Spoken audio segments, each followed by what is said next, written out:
전화위복, 여러분 사자성어 아시죠? 전화위복 무슨 뜻입니까? 재앙이 바뀌어서 오히려 복이 된다는 뜻입니다. 좋지 않은 일이 계기가 돼서 오히려 좋은 일이 생긴다는 그런 의미의 고사성어입니다. 화가 도리어 복이 되듯이 우리도 인생을 살아가면서 어려운 상황, 위기를 만납니다. 그런데 나중에 보면 그게 복이 되는, 그게 오히려 화가 아니라 복이 되는 일들을 경험할 수 있습니다. 근데 오늘 이 시편 17편에 다윗이 정직하게 하나님 앞에 드리는 기도라 이렇게 부제가 붙어 있습니다. 뭘 정직하게 하나님께 드러내고 있습니까? 뭘 기도하고 있죠? 다윗이 지금 어떤 상황이 있었습니까? 다윗은 죽을 위기에 빠져 있었습니다. 시편 17편의 배경은 사무엘상 23장의 배경입니다. 무고하게 이유 없이 사울 왕의 시기를 받고 그 미움을 받아서 다윗은 쫓기고 있었습니다. 사울의 군사와 사울이 둘러싼 군사들로 둘러싸여서 어느 산속에 지금 포위망이 좁혀오고 있었어요. 이제 잡히면 죽겠구나. 죽이려고 작정하고 달려드는 사람들이었어요. 그때 하나님께 드렸던 이 기도가 시편 17편의 배경입니다. 우리는 어려움 위기를 당하면 당황합니다. 혹은 적당히 타협하고 넘어가려고 합니다. 어떤 사람들은 절망하고 주저앉습니다. 자포자기 해버리는 분들도 있습니다. 그렇지만 어떤 분들은 이걸 그 위기를 기회로 삼고 그 위기를 뛰어넘어서 승리하는 삶을, 오히려 전화위복의 그 신앙으로 살아가는 사람들이 있습니다. 다윗이 바로 그런 사람들입니다. 오늘 다윗이 드렸던 이 기도를 통해서 우리가 정말 어떤 삶을 살아가는가, 어떤 위기, 어려움 가운데서도 이것을 어떻게 극복할 수 있을까, 이런 것을 함께 생각해 보려고 합니다. 예수를 믿는다는 것은 새로운 사람이 된다, 거듭난다 이런 표현을 쓰는데 뭐가 거듭납니까? 우리의 속사람이 거듭나는 거예요. 속사람이 새로워져야 돼요. 우리가 아무리 보여지는 모습이 착한 것 같고 경건해 보여도 속사람은 그렇지 않을 수가 있어요. 우리의 속 내면은 지저분하고 죄악되고 탐욕스럽고, 때로는 우리 속사람 정말 누구에게 보여줘서는 안 될 그것으로 내면이 가득 차 있을 수 있다는 거예요. 이게 사람이에요. 근데 이것이 변해서 새로운 사람이 되고, 늘 자기만 생각했던 사람이 다른 사람을 생각하고 다른 사람을 배려하고 또 섬길 수 있고, 이런 사람을 변화되는 건 우리의 겉모습이 변화돼서는 되는 게 아니에요. 여러분이 교회 나와서 그리스도인이 되고 세례받고 또 여러분 어떤 직분을 맡았다고 해서 그게 되는 것은, 자연스럽게 되는 것은 아니에요. 우리의 속사람이 변화되는 거죠. 자, 그런데요, 살다 보면 어려움들은 늘 찾아오게 돼 있어요. 우리가 신앙생활을 하면서 때로는 정말 어떤 문제 앞에서 정말 기도합니다. 처절하게 기도하고 열심히 작정하고 기도하고 이 문제가 해결되기 위해서 기도합니다. 그것이 나의 건강의 문제일 수 있고 우리 가정의 건강의 문제, 혹은 사업의 문제, 자녀의 문제일 수 있어요. 혹은 우리 자신의 문제, 부부간의 문제일 수 있고, 여러 문제들이 우리 앞에 어려움으로 다가옵니다. 이럴 때 우리는 그 문제 앞에서 기도하죠. 예수 안 믿는 사람들도 위기 앞에서는 기도합니다. 뭔가를 매달리고 싶어요. 뭐라도 붙잡고 싶은 마음이 있는데, 그게 뭡니까? 여기서 벗어나고 싶은 거예요. 이 문제를 해결하고 싶은 거예요. 자, 오늘 이 기도를 보면서 다윗이 어떻게 이 어려움을 당했을 때 그가 어떤 기도를 드렸는가, 무엇을 통해서 그는 이 그가 어떻게 이 문제를 해결해 나가는지를 한번 생각해 보려고 합니다. 그 첫 번째 단계는 정직하게 문제를 주님 앞에 내어놓을 줄 알아야 한다는 것입니다. 1절 보십시오. 주님, 나의 진실을 변호하여 주십시오. 이 부르짖는 소리를 들어주십시오. 거짓 없이 드리는 나의 기도에 귀를 기울여 주십시오. 거듭해서 주님 앞에 귀 기울여 들어달라고 간청합니다. 그런데 여기 이 단어가 있어요. 나의 진실을 주님께서 대신 변호하여 주십시오.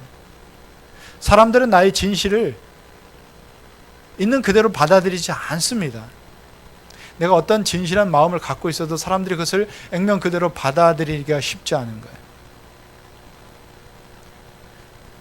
내가 정직하다고 해서 그 정직함을 온전히 사람들은 이해하지 않을 수 있어요. 그런데요, 하나님은 우리의 마음을, 중심을 보시는 분입니다. 우리가 하나님 앞에서 우리 자신을 감춰서는 안 돼요. 정직하게 우리의 문제를 하나님 앞에 드러낼 수 있는 것, 이런 기도를 하나님 앞에 드려야 된다는 거죠. 당신 기도하면서 지금 자신은 정직하게 하나님께 기도하고 있다고 이야기합니다. 우리가 기도해도 문제 해결이 안 되는 이유가 무엇인 줄 아십니까? 사실대로 내어놓지 못하고 정직하게 자신의 문제를 직면하지 못하기 때문이에요. 정직하게 하나님께 내어놓지 않고 문제를 갖고 나오는 것이 아니라 오히려 답을 갖고 나온다는 거예요. 답을 갖고 나와요. 하나님, 이 문제 이렇게 해주세요. 저렇게 해주세요. 우린 이미 답을 정해놓고 하나님 앞에 나옵니다.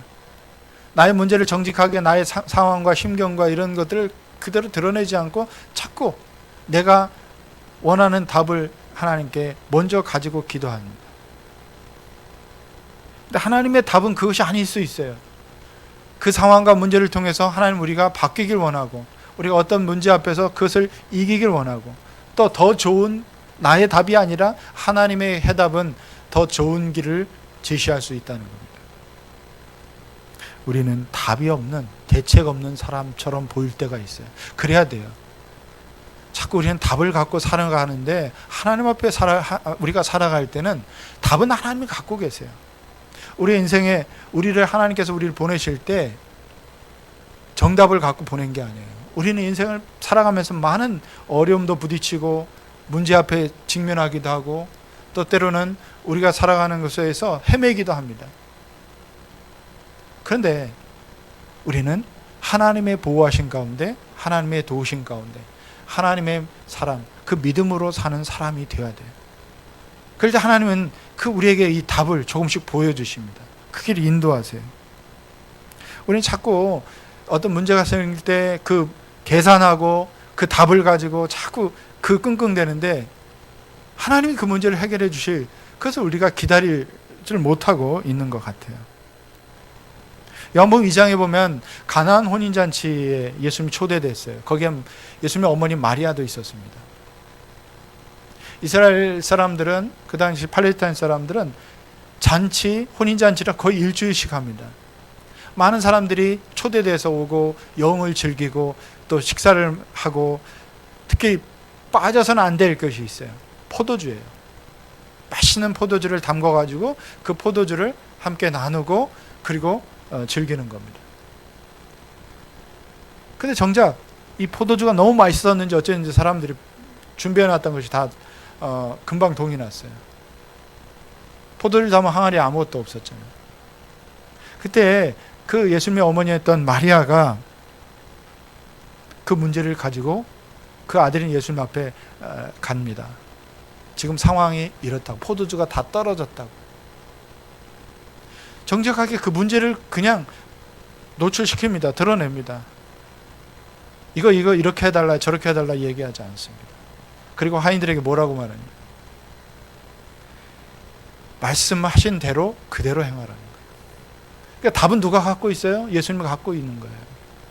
그 해결의 답은 예수님이 갖고 있기 때문에 그것을 의지하고 그걸 믿고 그냥 그 문제를 가지고 나왔다는 거예요.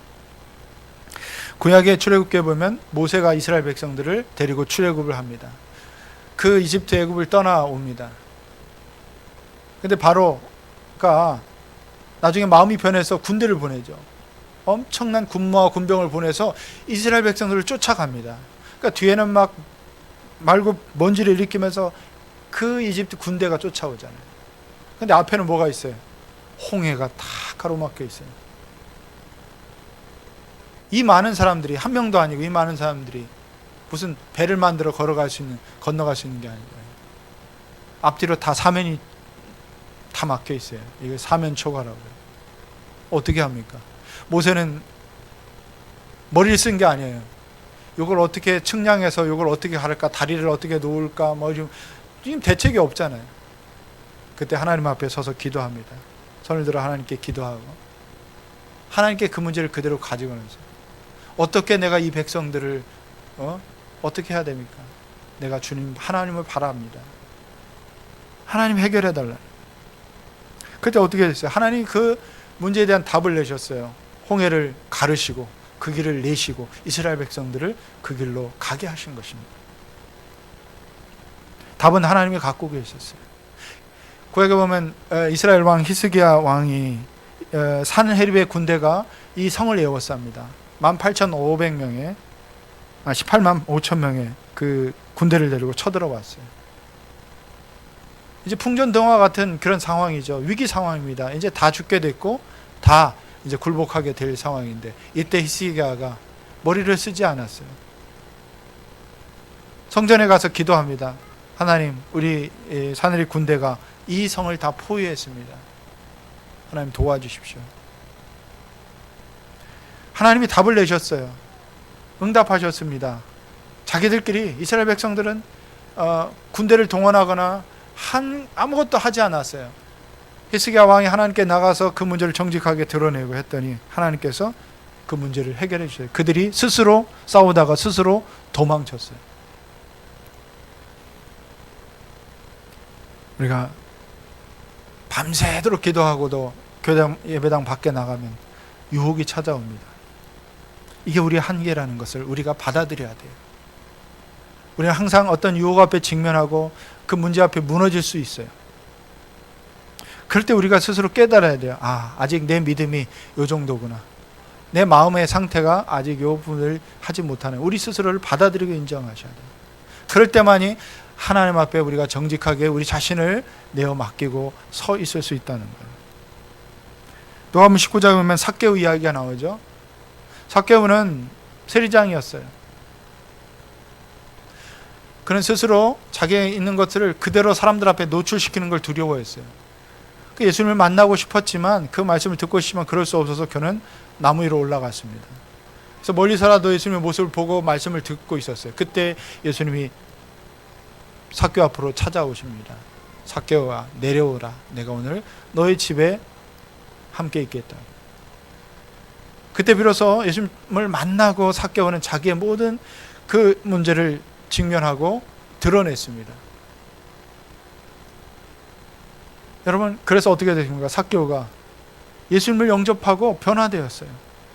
사실 그는 많은 돈을, 세금을 착취해서 로마에 바치고 나머지는 자기가 가져서 부자가 되는 부자였어요. 삭개오는. 그러니까 대부분은 더 많이 걷어서 착취한 거죠. 그것들을 4배나 갚겠다고 이야기합니다. 다 자기의 재산을 털어서라도 그건 진정한 문제에 직면하고 자기를 변화시킨 그런 이야기죠. 저는 교회가 병원 같다는 생각을 합니다. 교회는 천국을 경험하고 천국을 전파하는 곳이기도 하지만 교회는 우리의 상한 마음이 치유돼야 돼요. 우리의 어그러진 것들이 치유돼야 됩니다. 우리의 내면이 고침받아야 돼요. 그래서 때로는 우리는 환자야. 이 환자가 치유돼야 돼요.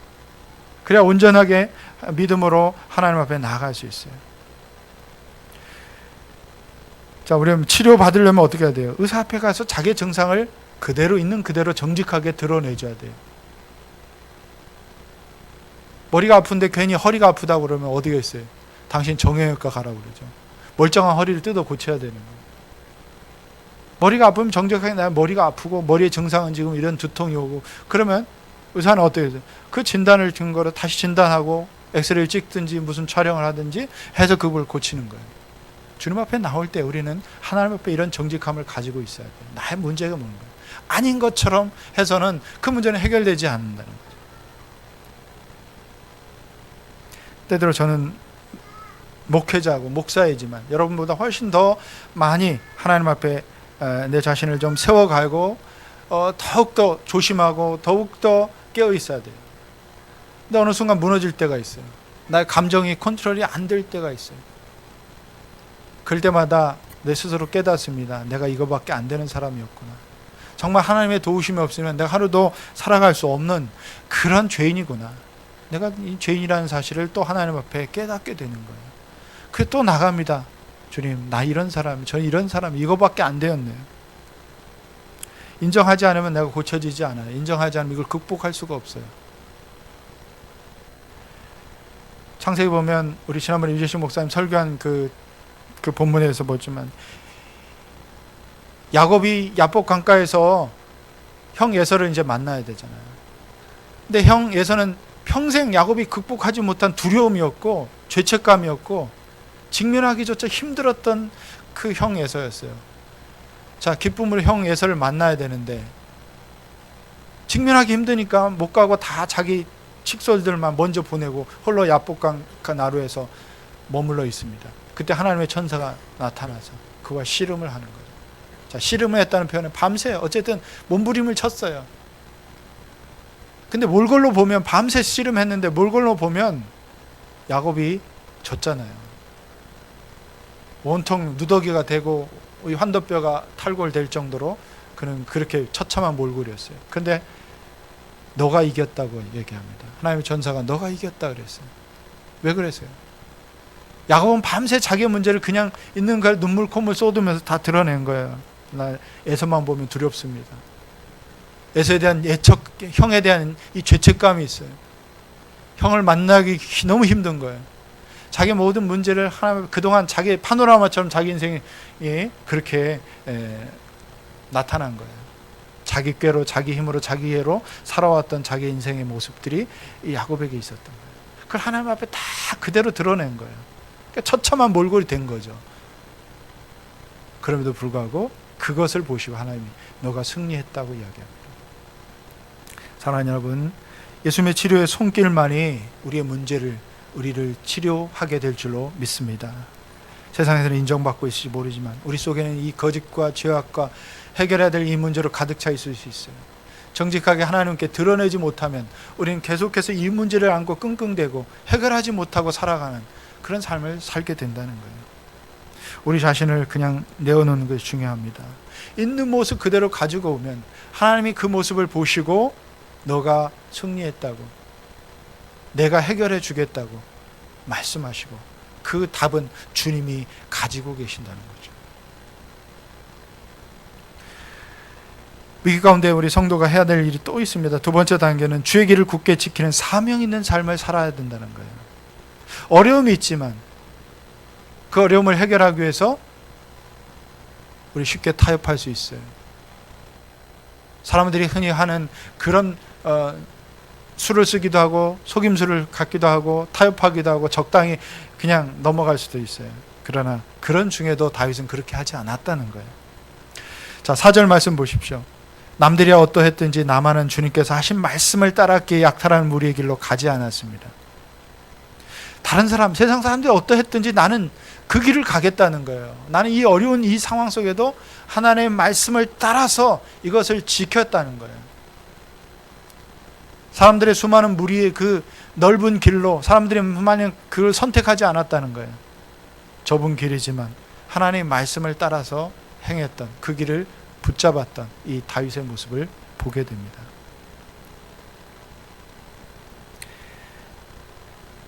여러분, 이 다윗은 지금 이 사무엘상 23장에 보면 그냥 막 쫓겨서 어디로 갔어요? 자그마한 굴에 숨었어요. 근데 군사들과 사울이 막 찾다가 이제 흩어져 찾는데 사울이 좀 쉬기 위해서 그 사울 왕이 어디에 앉았냐면 그 굴 입구에 덜컥 앉아 있었어요. 찬스입니다.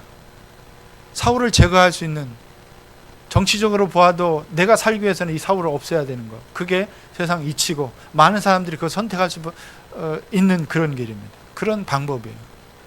자기에는 칼도 있었어요. 창도 있었고. 그냥 손을 내밀어서 자기를 죽이려고 하는 이 원수가 되었던 이 사울을 죽이고 자기가 살아날 수 있는 거예요. 다윗에게 왜 그런 마음이 없겠습니까? 충분히 그럴 수 있어요. 내가 그럴 수 하겠다. 그런데 다윗은 그것을 선택하지 않았다는 것입니다. 거기서 다윗은 하나님의 말씀을 따랐어요. 그 말씀은 뭐였습니까? 하나님께서 기름 부은 그 사울 왕도 하나님께서 기름 부었어요. 그래서 왕으로, 이스라엘의 초대 왕으로 세웠다는 거예요. 기름 부은 자들이 잘못했다 할지 내가 그를 내 손으로 해하지 않겠다는 거예요. 그리고 하나님이 판단하실 거다. 하나님이 하실 것을 대한 믿음이 있었어요. 내가 판단하고 내가 심판자가 아니라 하나님이 그것에 대한 마땅한 심판을 하실 것이고 나를 이 죽음의 길에서 나를 건져내실 것이라는 이 믿음이 있었어요. 말씀을 따랐기 때문에 생기는 믿음. 우리가 살다 보면 적당히 눈 감고 싶은 것들이 있어요. 적당히 타협하고 싶은 것도 있어요. 적당히 붙잡고 그냥 선택하고 싶은 일들이 있잖아요. 많은 것들이 그래요. 많은 부분들이 얼마나 많은 그런 타협하고 싶은 것들이 많은지 몰라요. 예수님도 40일 금식하고 공생애를 시작하면서 사단 마귀 시험을, 3가지 시험을 받았어요. 3가지 시험 모두가 적당히 눈 감으면, 타협하면 내가 당신에게 그 모든 세상의 영광, 영어와 부귀를 다 누리게 해주겠다는 거예요. 배고픔 그 순간 돌덩이도 떡처럼 보이는 그것도 어떻게 보면 가장 강력한 유혹이잖아요. 예수님은 말씀으로 물리셨어요. 그 말씀을 따랐다는 거예요. 사람이 떡으로만 살 것이 아니라 하나님의 입으로 나오는 그 말씀으로 살 것이라는 거예요. 하나님의 말씀을 붙들고 따랐다는 거예요. 사랑하는 여러분, 위기 가운데서 우리의 삶이 좀 결핍될 수도 있어요. 어려움이 때문에 우리가 많은 시간들을 힘들게 있을 수 있어요. 그러나 우리가 반드시 붙잡고 지켜야 될 것은 바로 하나님의 말씀이라는 거죠. 말씀의 원칙을 붙들고 말씀이 가르쳐주는 방향을 보고 말씀이 행하라고 하는 것들을 내가 순종하는 거예요. 네. 오늘 목자로 헌신하고 목자로 세우고 그 길을 가겠다고 서약했어요. 쉬워서 그런 게 아니에요. 갈등이 있어요. 쉽지 않잖아요. 얼마나 어려운 불이. 섬긴다는 거, 눈가를 품고 섬기고 기도해야 한다는 거, 여러분 그 서약서대로 이렇게 쭉 하는 것은 거의 뭐 정말 이렇게 목회자처럼 살겠다는 그런 서약일 수 있어요. 그런데요, 쉬워서 그 일을 선택하는 건 아닙니다. 하나님 말씀하시기 때문에, 그 말씀을 따랐기 때문에, 말씀이 주는 그것에 대한 그 승리가 있기 때문에 그것을 붙드는 거예요. 그 사명이 있기 때문에 그러는 거예요. 하나님 우리에게 어려움을 때로는 주신 일은 우리의 기본을 바로잡기 위해서 때로 주시기도 합니다. 기본이 뭐예요? 말씀을 떠나 있는, 그 말씀을 따라야 되는데 하나님의 자녀들이 그 말씀의 원칙에서, 말씀의 그 길에서 자꾸 떠나 있어요. 떠나서 사는 거예요. 적당히 그냥 사는 거죠. 사람들이 살아가는 방식을 쫓아서 사는 거죠. 기본을 떠나 있는 거죠. 그 기본을 바로잡기 위해서 때로는 어려움을 주십니다. 위기도 주시고. 그래서 그 위기 앞에서 내가 내 자신을 하나님 앞에 바로 세워보는 거예요. 아, 내가 이렇게 살면 안 되겠구나. 하나님 앞에 그 말씀으로 자기를 돌쳐보고, 하나님 기뻐하시는 것이 무엇일까? 하나님 원하시는 게 무엇일까? 이런 생각을 하게 만든다는 거죠. 여러분, 실타래나 어떤 것들을 줄이 있을 때 막 엉켜 있어요. 그 엉킨 것을 어떻게 풀어야 됩니까? 실의 처음 시작 끝을 찾아야 돼요. 그 시작 끝이 어디부터인가? 거기서부터 풀어내야 돼요. 그걸 붙잡고 한 가지 거기서부터 시작해서 풀어내면 풀어낼 수가 있어요. 시간이 걸리더라도. 다시 기본으로 돌아가는 것은 바로 그런 것이에요.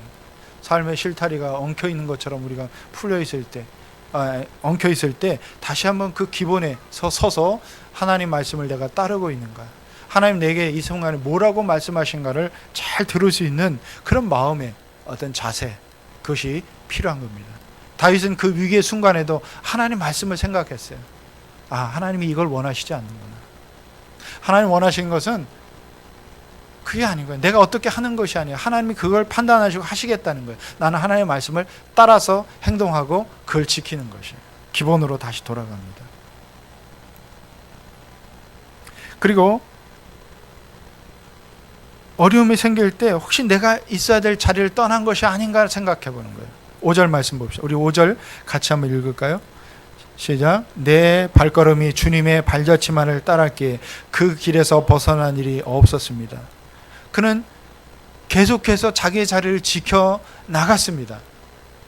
내 발걸음이 주님의 발자취만을 따라갔다는 거예요. 주님이 원하시는 그 길을 나는 계속해서 따라가겠다는 거예요. 나를 지금 세우신 그 자리, 때로는 도망치는 자리였어요. 망명의 자리일 수 있고, 사울의 그 위협을 피해서 동굴에서 살아야 되고 400명이 넘는 그를 따르는 사람들과 때로는 걸식해서 살아야 돼요. 다른 사람의 도움이 없으면 살아갈 수도 없고요. 그 수많은 자기를 따르는 사람들을 먹이고 살리는 어려움 속에 있었지만 그는 그 자리를 버리지 않았어요. 너희들 다 가라. 나 혼자 살기도 버거운데 왜 나를 굳이 이렇게 막 쫓아와서 여기까지 오느냐. 이렇게 버리지 않았다는 거예요. 하나님이 내게 이 사람들을 맡기셨구나. 그 사명의 자리에서 그 서 있었다는 거예요. 자기가 서야 할 그 자리는 오늘 하나님께서 나를 부르신 사명의 자리일 수 있습니다. 학생은 공부한 자리에 있어야 됩니다. 군인은 내가 지켜야 될 그 사람의 그 자리에 내가 서 있어야 됩니다. 아버지는 가장의 자리에 서 있어야 돼요. 엄마는 이 가정의 엄마로서 가정을 지키는 그런 자리에, 목회자는 강단에서 말씀을 잘 전하는 그 자리에 서 있어야 자기 사명의 그 자리가 사명의 자리예요. 여러분 맡은 직분자의 자리는 사명의 자리입니다. 예전엔 사람을 나눌 때 지금과 같이 나누지 않았어요. 근데 요즘은 자꾸 이렇게 뭐 돈이 많느냐, 전에 어느 학교를 나왔느냐, 학력으로 어디만큼 했느냐, 스펙이 어떠냐, 이런 것으로 사람들을 자꾸 구분하는 것 같아요. 그래서 취업할 때도 뭐 스펙이, 굉장히 스펙 이야기를 많이 들었는데,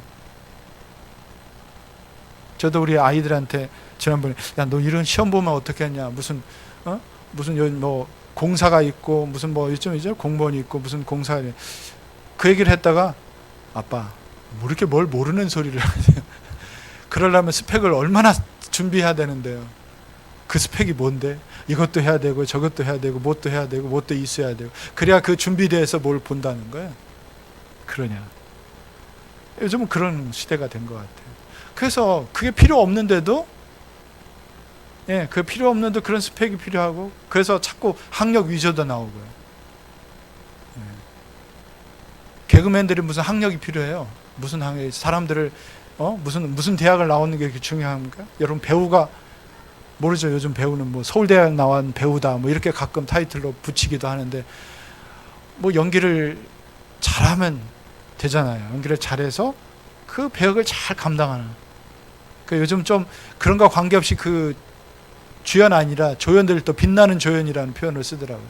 자기 역할을 받은 그 사람은 주연은 아니에요. 근데 빛나는 조연. 그 타이틀이 멋있어요.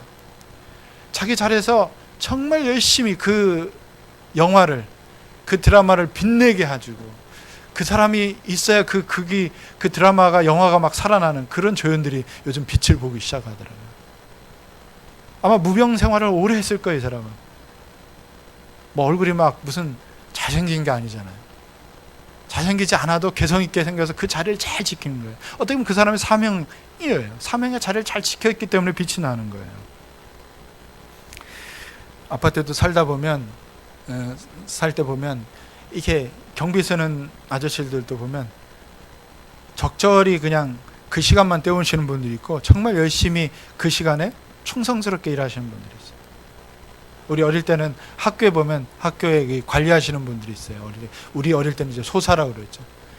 종도 치고, 여러분 젊은 사람들이 종치여서 학교 땡땡땡 이런 소리, 요즘 차인벨 띵동동 하는데, 저 어릴 때 학교 다닐 때는 이게 종을 쳤어요. 땡땡. 그럼 학교 시작하고 끝나고 이런 종이 있는데, 그걸 참 열심히 치는 걸 제가 그럼 어릴 때 바라본 적이 있어요. 야, 나도 저 종을 치면서 살을까? 뭐 이게 열심히 정말 하셔요. 사명 있는 분이에요.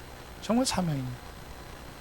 제가 그 국민학교, 우리 때 국민학교, 그 졸업할 때까지 그분은 정말 그 자리를 잘 지키고 계셨어요.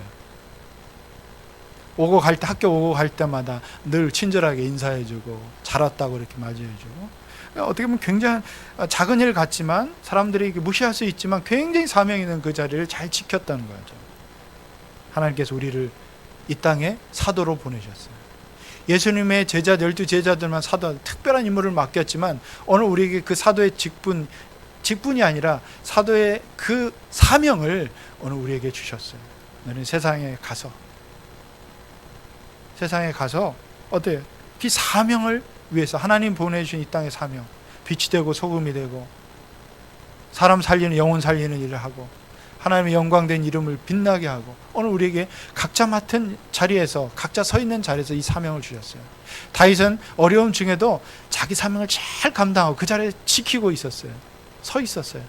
망명 중에도 자기 부하들을 버리지 않아서 자기를 따라오는 사람들을 각자 흩어보내서 너희들 먹고 살아 알아서 가라. 나는 감당할 힘이 없다. 그게 아니에요. 하나님이 내게 주신 사명의 자리였기 때문에 그들을 끝까지 먹을 거 하나 생기면 그것을 다 자기가 굶더라도 다 나눠주고 또 먹이고 그러면서 수십 년을 그렇게 보냈어요. 그래서 드디어 이스라엘 왕이 됐잖아요. 사울이 죽고 이스라엘 왕이 되고 심지어 자기를 평생 쫓았던 사울 왕이 죽었을 때도 그는 기뻐하지 않았어요. 슬퍼하고 애곡하고 어떻게 보면 다윗이 갖고 있었던 그 사명의 그 자리를 잘 지키고 있었기 때문에 그는 그 오랫동안의 그 어려움을 이기고 이스라엘의 왕으로 하나님이 그를 세워주셨다는 거예요. 사랑하는 여러분, 우리는 각자의 사명의 자리가 있어요. 여러분 서 있는 자리, 그것이 사명의 자리인 줄로 믿으시고 그 자리에서 여러분이 감당해야 될 일이 무엇인가를 내가 이 일을 위해서 하나님 기뻐하시게 사람들에게 유익을 줄 수 있는 네. 사명을 다 했다는 거야. 여러분 사명자임을 기억하십시오. 오늘 이 땅에 우리를 하나님이 그냥 보내신 게 아니라 사명자로 보내셨어요. 우리 인생에 사는 동안 그 일을 잘 감당하면 그 일을 충성스럽게 감당하면 되는 거예요. 우리 목자 목녀들에게도 잘 이야기합니다. 열심히 영혼구원하고 섬기다 보면 하나님이 그 열매를 주세요. 때로는 오래 걸릴 수도 있어요. 그러나 우리를 성공하라고 부르신 게 아니에요. 저는 목사로서 작은 교회 목사지만 저는 당당할 수 있는 것은 제가 사명자로 오늘 이곳에 부르셔서 여러분을 섬기라고 하나님 저를 세워주셨기 때문에 제가 수천 명 목회하는 서울의 강남의 친구들과 한번 만날 때도 제가 주눅 들지 않습니다. 가끔 모임이 있어서 제 동기들 강남에 수천 명 목회하는 담임 목사들이 있어요. 그 모임에 있습니다. 저만 거기에 10분지 1도 안 됩니다. 숫자를 보면. 그러나 저는 당당합니다. 주님이 제게 보내신 사명이 있고 서 있어라고 한 자리에 저는 충성스럽게 살면 돼요. 하나님 여러분과 저를 성공하라고 부르신 게 아니라 보내신 곳에 충성스럽게 감당하면 하늘 상이 큰 거예요. 근데 놀랍게도 저는 감사하고 또 보면서 우리 목자 목녀들도 있고 우리 성도들 보면 하나님 앞에 가서 저보다 상 받을 분들이 많이 있어요. 요즘 보면 저보다 크게 상 받을 분들이 많이 생겨나고 있는 것에 정말 감사해요. 마지막 단계는 하나님의 도움과 보호하심을 구해야 돼요. 내 힘으로 안 됩니다. 우리가 어떤 문제 앞에서도 해결은 하나님이 하셔야 돼요. 감당할 능력이 우리에게 있는 게 아닙니다. 원수 마귀가 우리를 대적하고 하나님 우리는 거기서 씨름해야 돼요. 영적인 씨름을 하고 전쟁을 해야 돼요. 그럴 때 인생이 고달프고 힘들 수 있어요. 이 공간을 어떻게 메웁니까? 기도해요. 우리는 하나님의 도우심과 하나님의 역사하심을 구해야 됩니다. 다윗은 계속해서 내게 귀를 기울여 주십시오. 이 문제를 해결해 주십시오. 하나님 막아주십시오. 하나님이 도와주십시오. 계속해서 이런 기도를 합니다. 내가 그를 원수를 물리치겠습니다. 이럴 때 하나님이 이렇게 해주십시오. 이게 아니에요. 하나님이 도와주십시오. 원수들이 나를 에워쌌지만 하나님이 물리쳐 주십시오. 우리가 사명자가 기도하지 않는 건 사기예요. 교회에서 직분 받고 여러분이 기도하지 않으면 그것은 사기인 거예요. 사명을 어떻게 감당합니까? 우리는 할 수 없지만 하나님의 부어주신 선한 능력으로 이것을 감당할 수 있게 됩니다. 부모의 자리는 그냥 되는 게 아니에요. 여러분 자녀들을 성공시키고 싶습니까? 우리의 자녀들이 정말 하나님 기뻐하시기 이 땅에서 사람들 앞에서 빛이 나고 많은 사람들 섬길 수 있고 많은 사람들을 정말 세워갈 수 있는 그런 사람들로 우리 자녀들 살아간다면 이 부모의 자리는 그냥 되는 게 아니에요. 자녀들을 향한 그 눈물과 기도가 있어야 돼요. 자녀들을 향한 그런 헌신이 있어야 돼요. 스카이캐슬 말고. 저도 스카이캐슬 봤어요. 네, 우리의 일그러진 그런 마음들이 그렇게 작용할 수 있어요. 내 자식만 잘 되면 되고 다른 사람을 위해. 저는 우리 자녀들을 어릴 때부터 기도할 때 많은 사람 섬길 수 있게 해달라고 기도했어요. 많은 사람 먹일 수 있게 해달라고 기도했어요. 나 혼자 잘 먹고 잘 사는 자녀가 아니라 세상에 따라서 많은 사람. 어떤 사람은 5천 명이 먹을 것 혼자 먹는 사람이 있어요. 그러나 나 혼자 먹을 걸 5천 명이 나눠 먹일 수 있는 그런 능력 있는 사람들도 있습니다. 그런 사람들이 돼야 돼요. 그런 자녀들이 되도록 여러분이 기도하셔야 돼요. 여러분이 그런 자녀가 되도록 가치를 가르치고 그 자녀들에게 그런 소중함에 대해서, 삶의 소중한, 인생의 가장 소중한 목표가 무엇인지를 주님 말씀하신 길로 여러분이 인도하셔야 돼요. 우리 주일학교에서 우리 선생님들이 정말 열심히 가르치고 있어요. 집에서 큐티하도록, 말씀을 묵상하도록. 근데 우리 어린 자녀들은 하잖아요. 부모가 도와줘야 돼요. 근데 부모는 안 하면서 너 말씀 묵상하고 너 기도하고 말씀대로 살아라, 안 돼요. 주일학교에서 열심히 배우고 집에 가서 이렇게 하고, 물론 아이들이 달란트 때문에 그럴 수도 있어요. 그렇지만 그것이 훈련이 돼서 습관이 되면 그 인생이 달라지는 거예요. 하나님 말씀의 길을 따라가는 거죠. 부모는 그것을 위해서 울타리가 되어줘야 되고 그것을 해줘야 되는 거예요. 하나님의 능력으로, 하나님의 도우심과 하나님의 선한 능력으로 이것이 이루어진다는 것을 우린 자녀들 앞에서 간증할 수 있어야 돼요. 8절 보십시오. 주님의 눈동자처럼 나를 지켜주시고 주님의 날개 그늘 아래 나를 숨겨주시고. 신명기 32장 10절에 보면 주님께서 광야에서 야곱을 찾으셨고 짐승의 울음소리만 들려오는 황야에서 그를 만나 감싸주고 보호하고 당신의 눈동자로처럼 지켜줬다. 이스라엘 백성들에게 너무 감동적인 표현이어서 계속해서 이것을 사용합니다. 주님이 그 눈동자처럼 우리를 지켜주죠. 눈동자와 같이. 사랑하는 사람끼리 다 만져도요, 눈동자는 만지지 않습니다. 그렇죠? 눈동자 뒤집어 까면서 야, 나 만져봐, 너 사랑하지? 한번 이렇게 하지 않아요. 왜 그래요?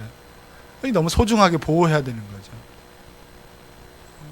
옆 사람 한번 눈동자를 한번 보세요.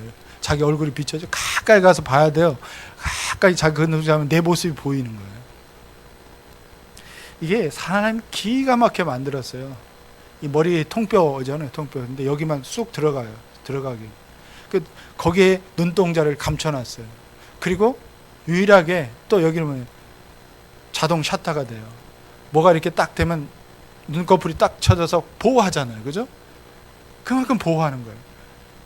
여러분, 눈 맞았어 해도 그 순간에 이렇게 뭐가 날아오는데도 순간 다 깜짝이에요. 그걸 보호하기 위한 거죠. 최고의 보호입니다. 하나님이 우리를 이렇게 보호해 주신다는 거예요. 스가랴 2장 8절 말씀처럼 만군의 주님께서 이렇게 말씀하신다. 주님께서 나에게 영광스러운 임무를 맡기시고 너희를 약탈한 민족에게로 나를 보내시면서 말씀하신다. 너에게 손대는 자는 곧 주님의 눈동자를 건드리는 것이다. 그만큼 보호해 주신다는 거예요. 여러분, 정말 다윗은 이 어려운 상황에도 하나님을 바랐다는 거예요. 9절을 보면 나를 공격하는 악인들로부터 나를 지켜주십시오. 나의 생명을 노리는 원수들이 나를 둘러싸고 있습니다. 12절을 보시면 그들은 찢는 것을 찾는 사자와 같고 숨어서 먹이를 노리는 기운센 사자와도 같습니다. 포위망이 좁혀져서 이제 내가 죽게 될 그때 바로 이런 상황 가운데서 다윗은 하나님께 간구했어요. 하나님 도와주십시오. 주님의 선한 능력으로 나를 구원해 주십시오. 뭐가 걱정입니까? 주님이 우리를 눈동자같처럼 보호하시겠다고 약속하시는데 우리는 주님께 나아가면 돼요. 주님의 선한 능력을 기대하고 하나님께 기도하면 돼요. 자, 여러분, 사면초가 앞뒤가 다 막혀있는 것 같을지라도 하나님은 길을 내세요. 막혀있는 것을 뚫으셔서 홍해의 그 길을, 바닷길을 내셔서 그곳으로 걸어가게 하시고 그것을 통과하게 하신 것처럼 하나님께 나가고 하나님 의지하면 하나님께 나가면 하나님께서 그 길을 내어주십니다. 이것이 신앙이에요. 이것이 신앙은 삶이에요. 하나님과 동행하는 것이 신앙이고 그것이 삶이에요. 마지막으로 결론적으로 14절 15절 보시면 14절 후반절이면 그들은 주님께서 쌓아두신 재물로 자신들의 배를 채우고 남은 것을 자녀에게 물려주고 그래도 남아서 자식의 자식에까지 물려줍니다. 다윗이 지금 세상에 많은 사람들이 이런 삶을 패턴을 걷고 있는 것에 대한 판단입니다. 그런데 15절 나는 그렇게 살지 않겠다는 거예요. 나는 떳떳하게 주님의 얼굴을 뵙겠습니다. 깨어나서 주님의 모습 배울 때 주님과 함께 있는 것만으로도 내게 기쁨이 넘칠 것입니다. 우리는 모두가 하나님 앞에 섭니다. 하나님 앞에 가서 내가 죽어서 깰 때 하나님 앞에 그 있는 것만으로도 내가 너무 기뻐할 것입니다. 그것으로 만족하겠습니다. 우리에게는 이 죽음 이후의 삶이 있어요. 이것이 소망입니다. 이것이 전부가 아니라는 것을 여러분이 알아야 돼요. 다윗이 위기 중에도 흔들지 않는 소망은 바로 거기에 있었던 거예요. 내가 이 땅에 살다가 주님 앞에 내가 다시 섰을 때 주님이 나와 함께 내가 주님 앞에 서 있는 것만으로도 내가 만족하겠습니다. 그것이 나의 큰 삶의 목표고 소망입니다. 이렇게 고백하는 거예요. 사랑하는 여러분, 예수 그리스도의 영광으로 말미암아 깰 때 주님을 만나는 것, 주님의 형상으로 만족하는 그런 인생을 사는, 주님의 축복된 인생 사는 저와 여러분 되시길 주님의 이름으로 축원합니다. 모든 일에 기도하십시오. 말씀을 붙드십시오. 여러분의 사명에 있는 자리에 사명대로 삶을 살아가는 여러분 되시기 바랍니다. 하나님이 도와주실 겁니다. 여러분을 눈동자같이 사랑하십니다. 지켜주십니다. 기도하겠습니다.